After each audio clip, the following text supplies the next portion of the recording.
Hey there, are you ready to build a fitness business that becomes a true income producing asset? Then I welcome you to the Fitness Business Freedom Show, brought to you by Fitness Revolution. I am your host, Justin Hanover, and we have over 15 years of experience building thriving fitness businesses, and we are committed to sharing our knowledge and expertise with you. You can expect to hear proven business foundations and frameworks, success stories from our coaching partners, and guest experts to give you straight answers for your biggest questions. It doesn't matter if you have an online business, fitness facility, or operate as an independent trainer, you are in the right place to grow your business and create the personal freedom you desire.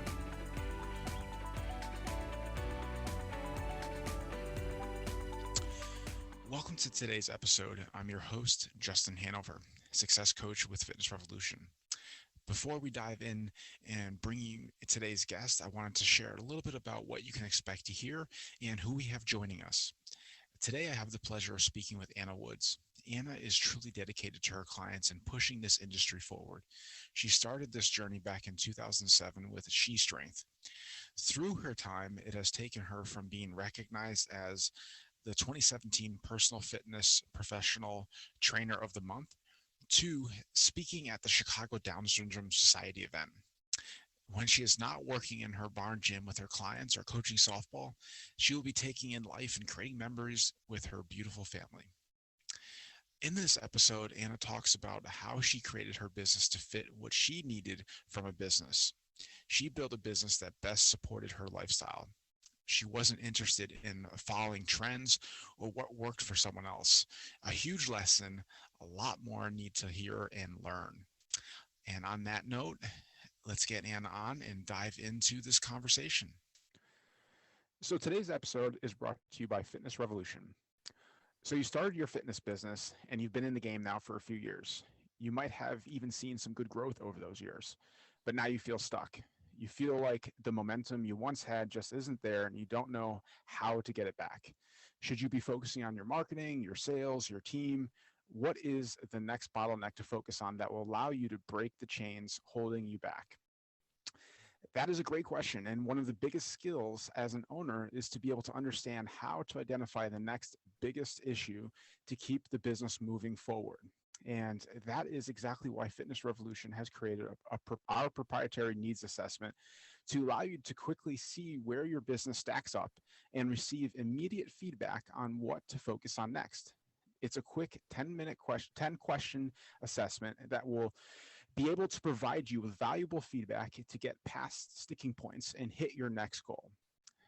Whether you feel like you're stuck at the moment, feeling frustrated with your current progress, or want to dial in what you currently have working, this assessment is the next step to making that happen. I invite you to head over to our show notes where we have a direct link to the needs assessment and you can easily access it there. Now let's jump into today's show. Anna, thank you so much for taking the time to come here today and share your insights and help other gym owners. Absolutely. Thanks for having me on. It's our pleasure. So I thought it'd be appropriate to start with giving our listeners a perspective, like kind of like a 1,000-foot view of how you started SheStrength and got to where you are now. Sure. There's a lot of different avenues leading up to that, but the quick books view here is basically I have done different things. I've been in the industry almost 18 years now, and I've run gyms, I've co-ran gyms, I've had boutique fitness facilities, I've worked in YMCAs. And as I progressed through that, you take different parts of each of those experiences and kind of start creating your own culture and your own ideas of how you want your own personal gym to look. In the meantime of creating that, I ended up having my second daughter, and then we adopted my son. My son has Down syndrome. And so in that process, our world was kind of flipped around in that I had to let go of a lot of the current views of how I wanted my gym to run and change it, because all of a sudden now I couldn't just drop my son off at daycare or at the gym daycare because they weren't able to meet his needs or they were excessive for them to be able to handle. And it became very stressful to try to be in the gym environment. So I kind of switched my thinking around and created a home gym mentality. I started collecting equipment and training out of my garage at our our home while my kids were napping or while he played on the side with his toys. And I started recording some of those videos to social media. We also lived in a very rural area that didn't have real close gym access. So between the combination of having a child with special needs and not having a close gym access, I kind of created this idea of training at home. During that time, I had started competing in CrossFit and actually was competing at a pretty high level. And people were just amazed that I would bring all my kids to these CrossFit events. And then they would find out that I was training in my garage by myself. And so they started calling me Home Gym. And that was kind of my name through all of that competitive era. They would announce each of them coming in and then be like, and then Anna Woods, home gym. Okay. You know, it was just kind of a funny concept that stuck with me. So I sort of ran with that whole idea and created an online fitness program, first using YouTube videos and sending out playlists, then various segments of videos, and then eventually created my app where now people log in and have access to the video libraries that I program for them. Long before the COVID era, I was also doing Zoom videos for my gym where people could log in live, either via Zoom or Facebook Live, and work out with me while I was working out here at home while my kids were running around. And so that's kind of where the whole concept of SheStrength came from, trying to empower women through different mechanisms of attending a gym, not necessarily going to the gym and working out, but figuring out how to find time in your day to carve out 15, 20 minutes of your own time, even with kids running around and chaos of life, to empower them to find their own journey to health amongst all of that. So. Yeah, no, I love that. And I loved ultimately how it ended up you crafting a business model that best fit your lifestyle and allowed you to live the lifestyle that you're looking to live, rather than the other way around. A lot of people end up building their business or their life around their business. So I like how it ended up unfolding for you, and like you took the time to, like, in the beginning, I think you like to put your time into the industry and understand what works best for you, what doesn't work best for you, and then taking your life into consideration with how you are going to go about making your business, which is fantastic. And I think that's something that more people need to hear, rather than just adapting a business model because you see someone else doing it, type of thing. Yeah. It's a scary step. I remember thinking, if I put this gym in the back of our garage and we live, like, people are going to have to drive on gravel roads to get here. We have a really long driveway. You have to wind all the way back. Like, nobody's going to come want to work out here, you know, but for me, the sacrifice was worth taking so that I could still be available for my kids and meet the needs of my kids at home. And now I run a full-time business out of here every day. So how did you overcome those unique challenges of having a business on your property, of like having people find you and having people feel comfortable with going to a place like that? Like, I mean, those are definitely unique experiences that you would have to overcome, obviously, versus, say, having a traditional business in like a strip mall or something like that. Yeah, correct. Being extremely consistent on social media, like sticking to my clientele, knowing exactly who my clientele was, sticking very consistent to posting to their exact needs, and then being very present in the communities of those people. So speaking at events with other women, or attending special needs conferences, or doing warm-ups for like local 5Ks that are sponsoring like downstream community, or and then just being real and authentic on social media. Like, my videos that I post are not squeaky clean, beautiful, produced videos. It's literally in my garage. I mean, I think I said on the last one I spoke to, like, the kids we have miniature horses. The horses have made their appearance in some of my workout videos because I just completely grasp the whole mentality and know that there will be only a certain, very, very specific certain market that's attracted to this. But what I've realized is that the market that I attract are people that never would step foot in a gym anyway. So I get to invite them to come to my home, welcome them to my house, which is very non-judgmental, very non-threatening. I actually have worked very closely with several of our mental health providers in the community. Some because they need to attend a gym where they aren't in public eye, like for safety reasons. And also because a lot of them are dealing with a lot of mental health issues that triggering in a big gym. So that's become a huge market for me as well, which I never foresaw initially. But the idea that people are coming to a safe place literally at my home has also become kind of a market that's cool that I love getting to serve as well. So That is true. Yeah, it's interesting how like things unfold and different opportunities present themselves that I mean, like you said, you never would have planned for. It had you like when you first started. right. When you started this process, I'm just curious for someone that's listening that maybe is considering this type of business model of working out of their home. Was there any unique challenges with like your local government of getting this approved, or like anything different you had to do to structure your business to make it okay for this type of business to operate on your property? Yes, it's a constantly evolving process with our county. Because we live in the county and not in the city, luckily I get to avoid all the city mandates as far as like rules and regulations. But like we have to keep our driveway, we have like a half-mile driveway, we have to keep certain levels of maintenance on. It has to be ADA compliant. I have to go like propose to the county like my business practices. I have to keep in good contact with our neighbors, even though they're all like half a mile away. Yeah.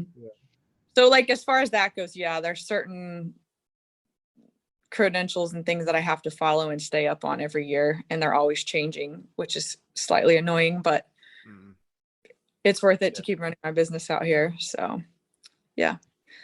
And were there any um, regulations you had to work around with? Because I know like parking is usually a big thing for towns.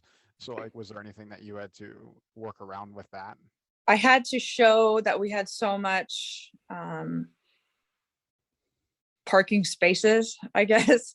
Mm, So that got creative, trying like we have a huge circle driveway. So we had plenty of parking spaces, but they weren't like lines and cones and curbs, so they had to come out and like measure car lengths along our driveway to make sure that there was legit space for cars to come in and out. And so, yeah, I feel like the county is getting creative with me as far as like, this is literally a business model that nobody around here has. And so we're creating a lot of our own rules as we go, basically. But well, yeah, that can be a good thing. Yeah, right, good and bad. yeah. No, definitely. 'Cause I mean, yeah, I mean, like you said, obviously some frustrations of some unexpected new regulations, but also I'm sure to some degree you also have some influence in the regulations or how they go about it because they have nothing else to compare it to. Correct. Yeah, I've actually got the cool opportunity to be a part of some of the rural development entrepreneurship programs here in town because of what I'm doing out here in the rural area in central Kansas where we live. There's just not a lot. So it's been kind of cool to get to speak life into some other entrepreneurs that are looking at doing something similar and being able to be like, here's this paperwork, here's this format, here's this, like, I kind of get to be a voice in that aspect as well, because we literally are kind of paving the road as we go on these Yeah. things. Huh. That's awesome. And I think I actually just saw you post, I think it was yesterday or so, that you put up your winter wall. Oh yes. Yes, because our shop's really large and I only like heating the gym space. So we Yeah. have a wooden wall that slides in and out. So in the summer I slide the dividing wall out and towards the far back of the garage, and then we open the garage doors and run air, kind of like Mm. air system through here. And then in the winter we slide that winter wall back over, nail it down, and then close it off so I can run heat just in this little space that I'm in. So Yeah, no, that yeah. makes complete sense. But I mean, that's a fantastic model, and obviously, it's giving you access to a space that you probably wouldn't have access to otherwise if you decide to go more of a traditional route. Um, so I think for you guys listening that are considering this, I mean, this is definitely something to think about if it fits in with obviously your style of how you want to run your business. But it's definitely a leaner way to run your business. And like how Anna is living it, it allows you to integrate it like with your lifestyle a lot easier. Correct. No commute makes it a lot easier. Yeah, I can throw a load of laundry in, train a client, run back inside, fold some clothes, come back out, train a client.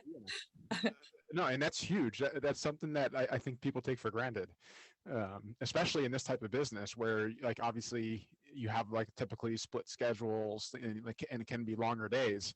Yeah, It can be hard to stay up on top of just household stuff that you have to do. correct. So that definitely makes it a lot easier. Um, so I'm wondering now that like you've been been into your business for a period of time. Uh, Aside from getting it established and all that type of stuff, were there any other like kind of unexpected challenges that came up in running the business that you didn't see coming, and how did you overcome it? Oh, that's a good question, because there's a lot of variables that could amount to that. Trying to think specifically. Like, I just hired my first employee last year, and I've been running this business out here almost 7 years. So finding, one of the things I've talked about with Luke, my fitness rev mentor, is finding someone to work for me and run classes in my own gym space. Because the hard part is, like, if I'm not here and I want someone to run the gym, they're at my house. Like, there's always people at my house. So it's hard for me. It was really hard for me. It took me a long time to hire someone else because my kids still play here. The garage has their basketball goal and their four-wheeler, and they want to have friends over. And so it's really hard to find the separation of business and home life when your business is your home life. So for example, like my husband, I would say, okay, on Wednesdays, I'm going to take off and my employee's going to run the gym all day. Well, then he'll be like, okay, but I need to change the oil in the vehicles. I have to fix this and this. I need access to the shop during these hours.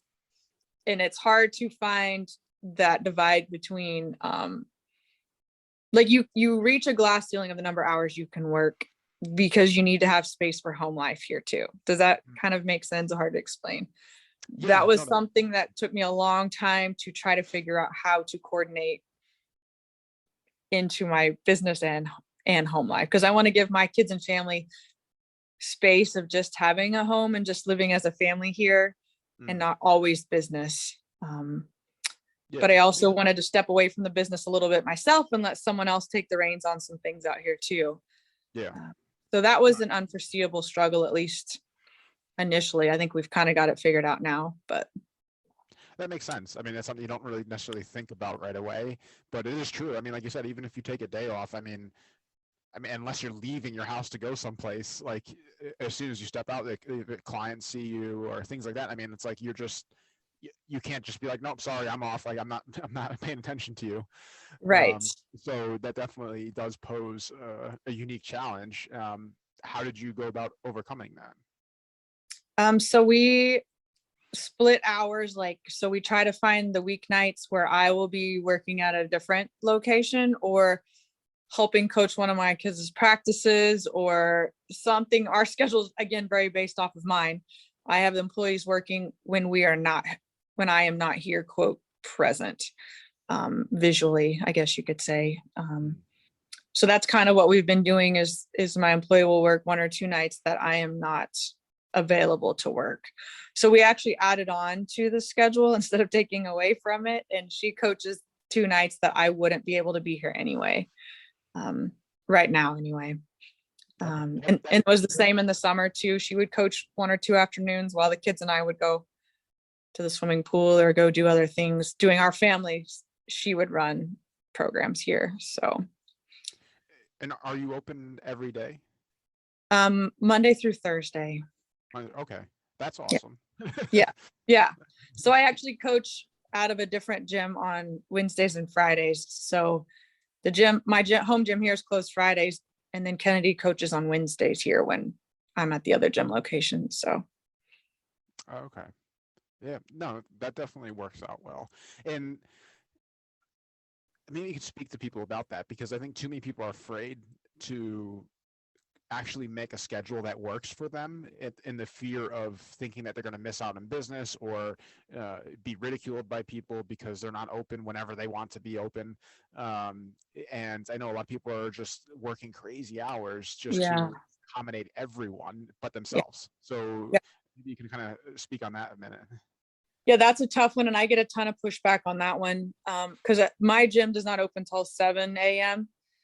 And I get people all the time. Well, if you'd open at 5, I would come out there. Well, 5 to 6 is my workout time personally, and that's always been a non-negotiable for me. Mm. And then my kids are getting up and getting ready to go to school from 6 to 7:30. So I just, it's a non-negotiable, and it always will be, at least until my kids are at home. So I try to offer, we'll do like one weekend a month open gym where they could come in on like a Saturday, or we'll do different holiday specials where people can come in. So I try to counterbalance that a little bit with opportunities for people. Again, they have the app too. I tell them, well, you can train at home just like I do online through my app. You get 5 days a week of things you can do at home with dumbbells and a foam roller or whatever. But then a lot of times it just has to be me being like, set that boundary. No, here's some other locations to go check out. Like, I just can't fit that need for you. It's not an option. So Yeah. I try to counterbalance that with some options. Like, so Monday, Tuesday, Thursday mornings, we have what we call open gym in the mornings and in the evenings. And so instead of a structured class, it's come and go for 2 hours. And they can either follow the workout that they get in the app, or I have a quickie workout on the board or a full workout on the board. And either myself, my intern, or one of my other coaches is walking around and is present. So the idea behind that is, if you can only come for 20 or 30 minutes, you can at least come get that in and leave. You don't have to try to be on time for a set class and be here for a full hour. So trying to meet the needs of people differently to eliminate some of those excuses or time constraints, but also still valuing my time and my family's time within that. So Yeah, you have to. And I like how you said that you're just, at some point you have to be super clear with that boundary and say that, because I think the more kind of wishy-washy you come across with it when people bring it up with you, the more they're going to chip at you and keep coming back with it. But if you're very clear, and you, like you said, you draw that line, then I think it also makes it easier for other people to respect it, yeah, and not keep pushing it with you, because they clearly know where you stand on it. yeah. I have done like once or twice a year, I will do a 5 a.m. club 6-week boot camp, and I charge a lot for it. And you pay up front, and it's a 45-minute class. And I'll do that like 2 times a year. And so that way I can say, well, this is in February, you can come to the 5 a.m. class. And what ends up happening is most of those people only make half the sessions anyway, which makes me feel better about not giving up my 5 a.m. hour all the time. But they've also paid up front, and I'm getting paid even if they don't show. In kind of a way to prove my point, like, well, I had a 6-week course, you only came to 2 of them, therefore I'm not giving up every morning for you to not show up. Like, that's just, you're just proving my point, basically. So that's true. I mean, that's good. I mean, I think you're a good example for that, with how you're running your business and making decisions, and like, you have your reasons, and you're sticking to them. Yeah, I mean, at the end of the day, that's all that matters. It's your business and it's your life. Correct. So I want to switch a little bit and kind of go into maybe a little more tactics of what you're doing within the business.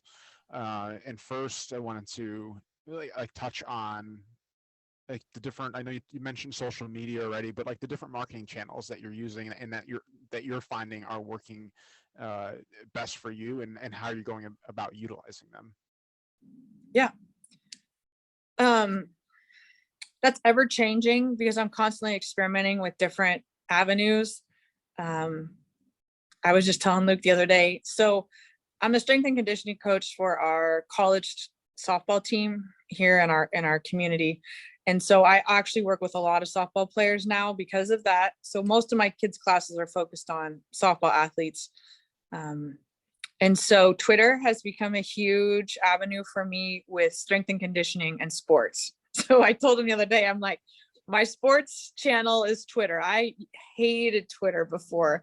I never could figure out how to use it, but I think I'm finally gaining some traction on it. So I use Twitter for softball, recruiting for our college, for promotions of strength and conditioning, and to put myself out there in that community. Because I work with a lot of young girls, Snapchat and Instagram have become my promotions to those girls. So like I use Snapchat and Instagram stories as like the fun stuff that I do, fashion things, new shoes I get, quirky, like lifestyle promotions. Like I'll use Snapchat and Instagram for that. And then Facebook is still family oriented. I'll market events on Facebook, but it's more so to the parents and grandparents, like, and for my SheStrength women clients, because that's still the biggest market on Facebook is middle-aged women. So I target very specifically what I post to specific social media channels, but I also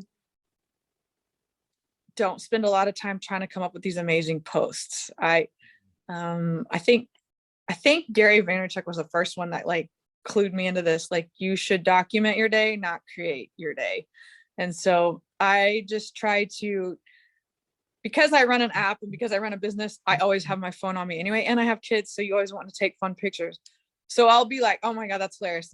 And put one or two quick Snapchat things out. And then that's it. I don't spend any more time thinking, how am I going to make this amazing post to get everyone to come to my gym? I just document my day every day, one or two things per social media. Facebook, I will schedule ahead of time because Facebook, you can do that with in the business suite. And then I will make my post very specific to whatever event I'm getting ready to promote. So I spend a little more strategy on Facebook because I'll run ads on there too. I have the most luck with Facebook ads than I do any other avenue so far. But yeah, consistency through those, but not overthinking it. And I think it took me a long time to get comfortable with being okay with not looking Instagram perfect and all that. It's easy to get caught up in wanting to look like all the fitness influencers that are putting out content with millions of followers. But I realize that's not my market anyway. And I want to be seen as a professional that kids can relate to and want to be a part of. So that's been freeing that way. That's in alignment with like your brand of like coming across authentic, because like I like that what you said there of just documenting your day, not creating it. Because obviously creating it, like we know that's like people know it's fake, like know of what you're putting out there. It's not true. So I can definitely see that's going that authentic route. Obviously, is going to bring more real people in to what you're doing. And I'm curious with the Twitter. Can you like share on that a little bit more of like how you're actually having success with that age demographic? What is it about Twitter that's allowing you to connect with those people better? So coaches are who I tend to connect with the most on Twitter. So connecting with local club coaches in the softball community, other strength and conditioning coaches in the community or area, high school coaches like football, track, basketball. So like kids that I work with, I'll retweet their stats or I'll put videos of them working out with me and then videos of them performing in their sport and like just give them credit. Or every once in a while I'll put just a quick snippet of things that we're doing in the gym that I want to share other coaches could try or that are working great for me that I want to share. I realized the more openly that I share, the more traction you gain, at least in the strength and conditioning and coaching community on Twitter. Now, don't get me wrong. There's a lot of, like, it's a little bit nerve wracking. I'm still trying to figure out Twitter. Like I get nervous sometimes. Some of those coaches can be harsh. You put your own idea out there and then they're going to retweet it and bash you. And I've had that happen before, but you kind of just have to be like, everyone has a right to their own opinion. I'm going to step off here for a few days. But otherwise, Like I'll constantly retweet things other coaches. I'll send tweets to coaches, be like, hey, you guys, this worked really well at practice. You should, if you want to try it out, let me know how it goes. Or trying to interact mostly with coaches and strength and conditioning coaches on there. So it makes sense. I mean, it sounds like what I like about your approach overall is that you're utilizing the platform in the way that it's meant to be utilized. Whereas I think a lot of like gym owners out there try to mold the platform into what they want it to be like. And instead of using it for how it is meant to be used, like social interaction, it becomes more of like an ever-changing billboard for your business, and right. that definitely turns people off. Like it's not going to make people want to engage with you if they feel like they're just being pitched every day with what your content is. Yeah. And that's like the opposite of what the social media is about and how it's meant to be used. So I think that's definitely, obviously, like you get that and like you understand how to best utilize it and it's working for you. Yeah.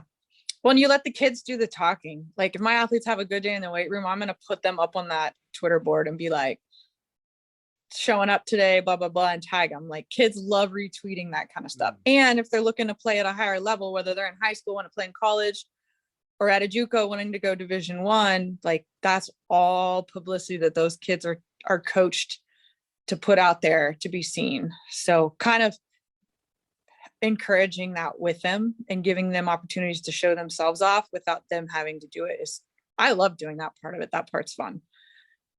Yeah, no, definitely. Because it's obviously only going to tie them into you more too. Correct. They see you as like a support and an ally and helping them get to the next level. Yeah. Yeah. That's interesting though. I didn't realize there was that many young people on Twitter. If you're wanting to be recruited in any way, shape, or form, Twitter's where it's at. Really? Oh. Yeah. Well, that's good to know. Yes. I was not aware of that. So now with your business itself, like obviously you have different types of clientele that you work with.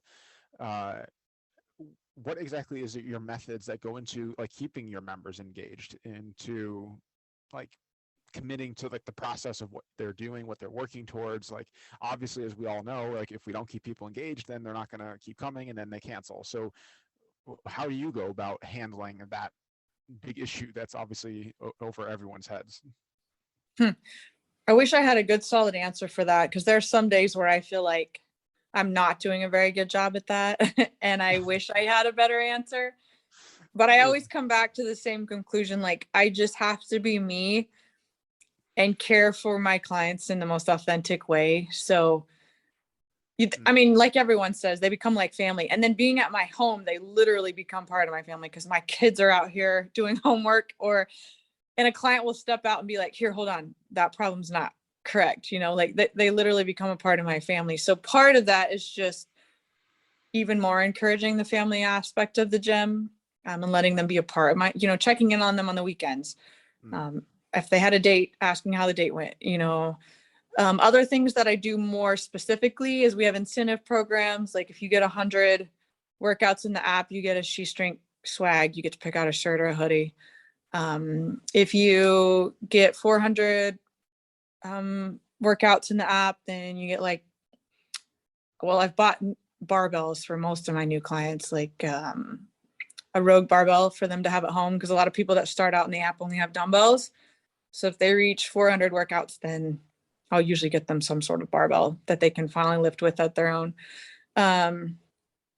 We do theme nights. So if they'll come out like carpool night, how many people you can get in your car to bring out to the gym, because it's a little bit of a drive out here. We've done team things where like you and your partner have to compete so many workouts together and get points. We've had dress up nights. We do things outside of the gym. Like we all just went on a huge women's hike a couple weekends ago on a Sunday, and we all met and hiked for like 6 or 7 miles together, like as many that wanted to come anyway. That's awesome. Encouraging them, promoting them on social media, just like I do my kids. For a lot of the women that come out here on Facebook, I'll make videos of them lifting during the week and tag them in it, and obviously get permission first, because some don't like to be shared, but just encouraging them publicly also.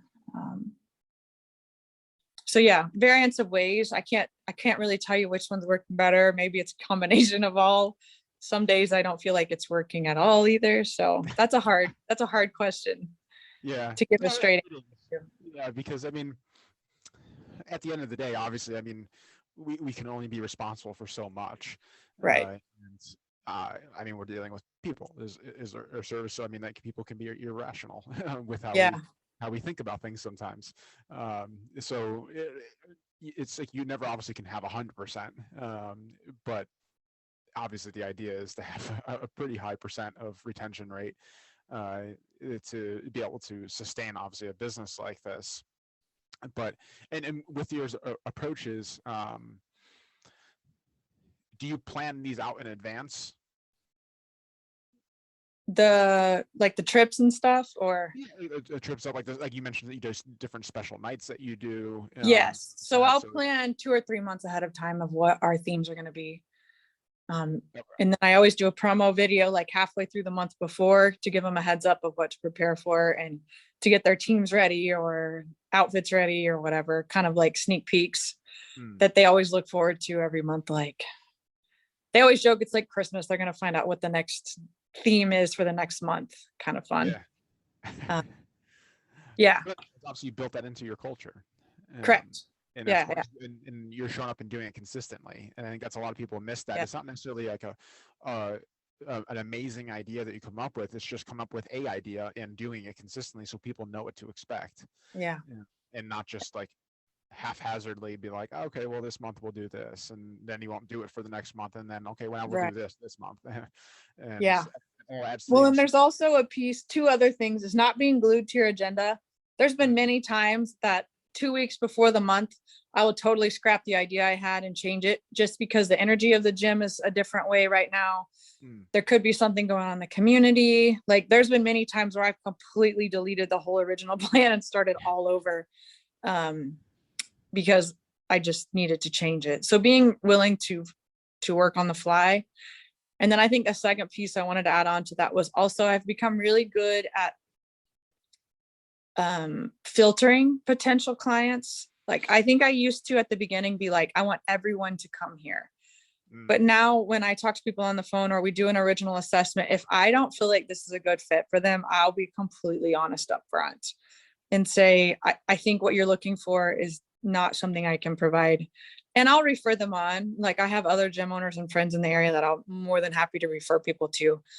And that's helped too, because then there's not that investment of my time and disappointment on my end when I knew probably deep down they probably weren't going to stick around anyway. So definitely.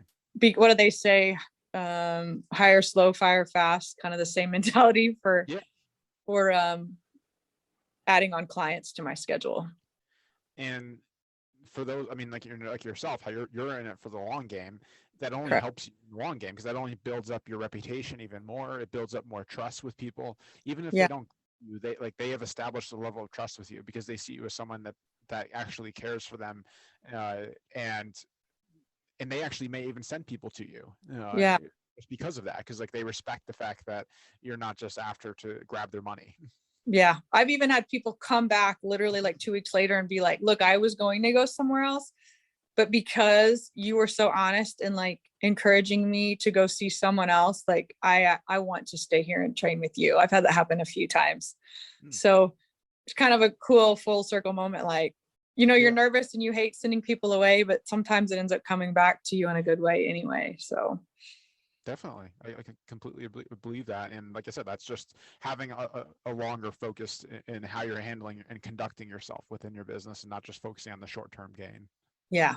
Now I'll say probably early on in my career, that was absolutely nowhere near what I would have done. But as I've gotten older and into it longer, I much more see that. Definitely. So and the sooner you can figure that out, the better, because I did not. So yeah, no, absolutely. I think that a little stuff like that goes a long way in helping prevent things like burnout. Right. With with spending your energy and everything. But I did want to give you a few minutes to kind of also share on your brand new CEU course that you just came out with. So I'd love to have you kind of explain what that is and if someone listening can benefit from it, how and where they can get access to it. Yeah. So I feel like I'm laughing inside because people are probably like, what, who actually are her clientele? As I have quite a range of people that I work with, but it goes back to the stage. I always tell people it goes back to the stage of life I'm in. Like, I played college softball. I've always had a foot in that community. My daughter plays softball. I coach her team. So that is where that comes from. And then I have a son with special needs. I've been involved in the special needs community for 16 or 17 years now through Special Olympics. So my heart and passion's always been in that avenue. So that's kind of where this passion came from. Honestly, the motivation to adopt a child with Down syndrome came from my work with the special needs community. I had an older lady I worked with for many years, and she is who I dedicated this whole course to. So ACE, the American Council on Exercise, and I partnered together to create a continuing education program for trainers to learn how to best train clients with special needs. So I'm at the very end of it. So I'm exhausted with it right now, but also super excited. It's been over a year of putting this program together, and 10 years of information that's going in and videos that are going into this program. But it'll be a CEU course called Adaptive Fitness Exercise Programming. And so I think it's going to end up being a 4-hour CEU course. Don't quote me on that for sure, at least in this first part. Just talking about how to best communicate with parents, how to approach clients with Down syndrome, clients with autism spectrum disorder, clients that either have traumatic brain injury or cerebral palsy, like people that are in wheelchairs, how to develop a program for them, how to communicate with them, how to get them to comply to the workouts, how to work with caretakers, guardians, parents, how to market and get your foot in that community to be seen as a understanding and caring trainer. It's very hard, and I can speak to this personally, it's very hard as a person or a parent who has a child with special needs to be willing to trust somebody else with your kid, because there's very many times where it's not handled well and you become super defensive and very concerned. And so learning to build that trust with parents or caretakers is another aspect that I talk about. But lots and lots of videos over the last 10 or 15 years that I've taken that are going into this course, showing you warm-ups, manipulatives that I use if a client doesn't have use of their hands, how to incorporate clients that are quadriplegic and can't use their arms and legs, how they can be a part of your program, or how to use someone with high anxiety that's on the spectrum, how to get them to work out and not be overstimulated. And just years and years of my experience of being a mom and a trainer for clients with special needs are going into creating this course. So I'm really excited to get that launched. So there will be 2 different parts of it. One, if you're a fitness trainer or a personal trainer, group coach, whatever, the program will be offered through ACE, the American Council on Exercise. Through my website will lead you to theirs, and then you can take the course through them. If you are a educator, someone that works in either a day service provider that works in the school system, then I will be providing that course personally myself, either through a hands-on presentation or through a little bit different version of the online program through ACE. So it'll be a little more directed to educators, caretakers, parents, that sort of thing. So there will be 2 avenues. They'll both be available on my website.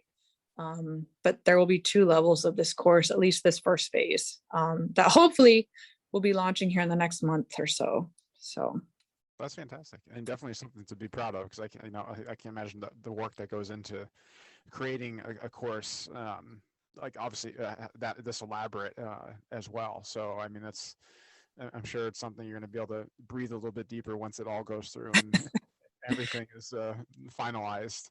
So yes. I thought I always figured it was your son that triggered this path of working with special needs, not another client. So that was interesting. Yeah. I started working with her. She had Down syndrome, and she became like an auntie to my kids and a huge part of our family. And so working with her actually encouraged the adoption of my son, which then led to all of this the last 10 years. So, and all of that's included in my story. It's very personal, which also makes it very nerve-wracking to put out there, because it's a big part of my life, obviously. But also there's nothing else out there like this. Like, again, kind of forging the way in an area that's untapped.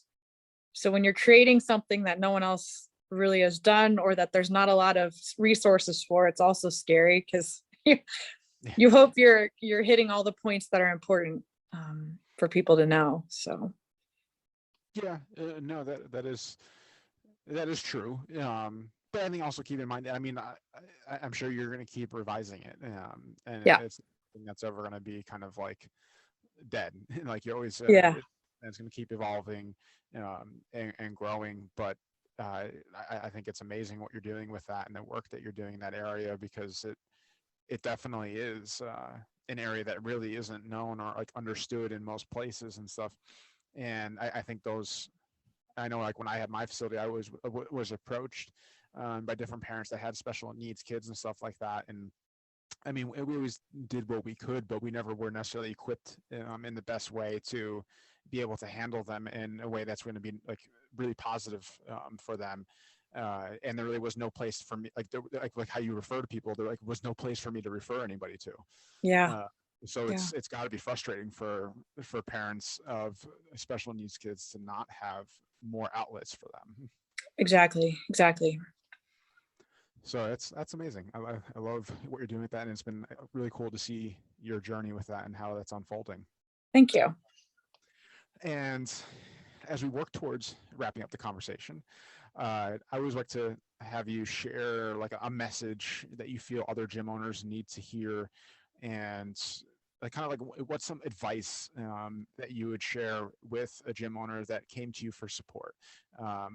Doesn't matter whether they're newer or more of a veteran, and it doesn't necessarily have to be business related. I guess, what do you feel is something that needs to be heard, like that gym owners need to hear, basically? Yeah, that's a great question. I was actually just thinking about this the other day. I was working with my intern, and she kind of asked me a similar question. And I think at this stage in life, looking back now, because she was asking about what certifications to take and you know, and all that. And honestly, now that seems very trivial.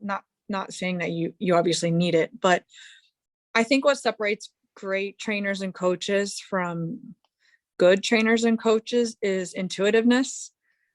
I think so much of how I coach now and so much of how I direct a client is based off intuition, like reading their body language, reading between the lines of what they're telling me, asking good questions beyond where does it hurt? Yeah. What sports do you play? How many calories do you burn a day? Like, what's your day like? You know, do you go to bed exhausted? Like, do you have close friends that you hang out with? What do you like to do on the weekends? Like getting a feel for their whole life and kind of reading into that more. So I've changed so many of programs and the way I approach programs with people because of my intuition or feelings about where they're at in life right now. For example, I had a lady, this was probably been a year ago, come in, and the life stresses that she's been through were beyond what most could ever handle. And she's overweight, and her doctor told her she needed to lose weight, and she's having a lot of joint pain. And she, you know, obviously people get very emotional because fitness is a very vulnerable thing for most people. And I actually just told her the only thing that I wanted her to do was, one, I needed to give her a hug. And two, I didn't want her to do anything. Like I wanted her to not count calories. I did not want her to do a workout program. I didn't want her to track anything. Like literally, I just wanted her to go for a walk for 5 or 10 minutes every morning for the next 2 weeks, and then come back in and we'll talk again. Like I just needed her to carve out space in her day for herself to clear her mind. And she just started crying even more. And she's like, how did you know that? You know, how did you know that I couldn't take one more thing on? I was trying to like hide some of that from you or whatever. And I think, and maybe this comes with experience, like learning just to read between the lines of your clients of what they're really saying beyond what they're really saying. Yeah. And then giving them what they need, not what the book says or what a weight loss protocol says, but being able to truly help them as a person outside of weight gain, muscle gain, body fat percentages. Because there's Mm-hmm.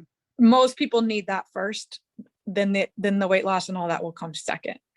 But I think one of the most commonly overlooked things is learning how to read people and know people on a different level, and then the rest will make sense. So Definitely. I think that's such a powerful message, and it's just becoming better listeners too. And yeah, I think that obviously, like in your case, it only allowed you to connect with that woman even deeper.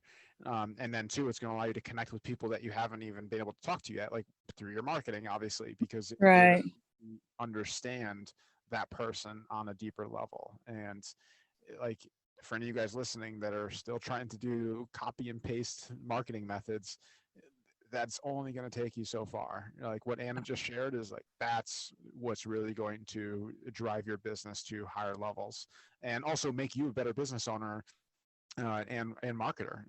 Because like we said before, I mean, this is a people business. This isn't, it's not like you're just selling a product.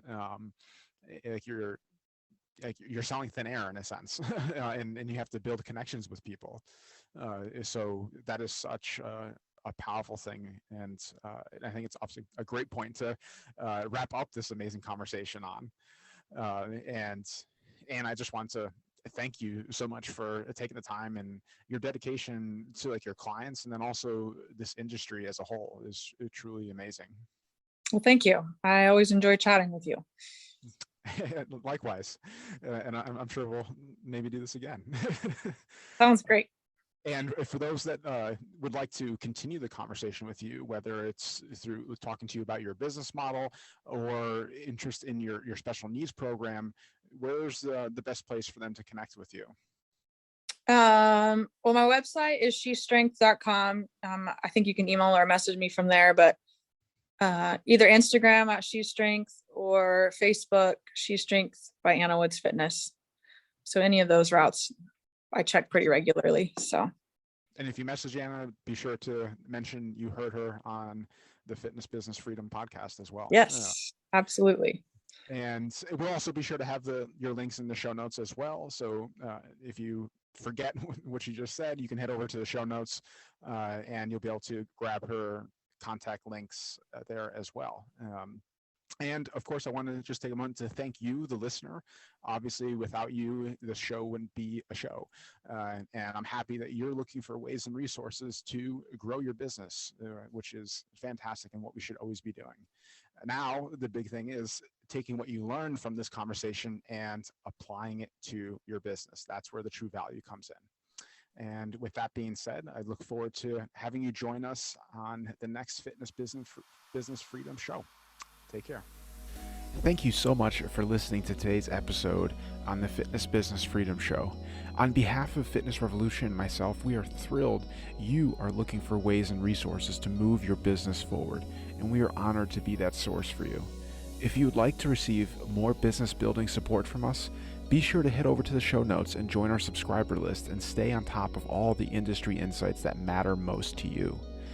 Now, before I close out today's show, if you found this episode beneficial in any way, I just ask you to leave us a simple review to help other gym owners find us and discover this show.